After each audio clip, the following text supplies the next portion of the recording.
Hey guys, in this video we're going to go over the best settings for squad busters on your mobile and iPad.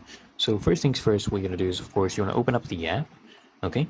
And then what you're going to do is you want to click on the three horizontal lines at the top right, okay? This will bring you the settings menu. You can come here and mess around with the music and sound options if you want. But what we are more interested in, guys, is make sure haptics is turned off, okay? If you find this on, just turn this off, and then you can go to more settings and check this out as well.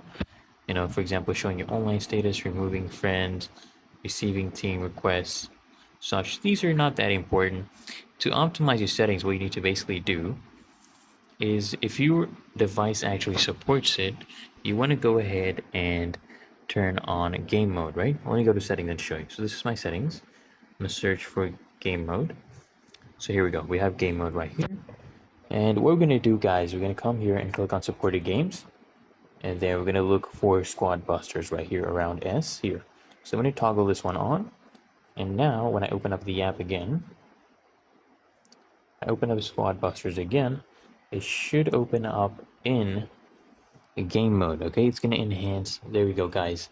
There's anti-interference, performance mode, and such. So this is the best setting for us, as there's no inbuilt setting right now in the mobile devices to change your graphics quality, you know, visual effects, resolution, frame quality. So this is the best you can do on your mobile. And what you can also do is go ahead and make sure you have a good network stability. You can switch from Wi-Fi to mobile data and vice versa. Just ensure you have a stable connection for more optimal performance and no lag.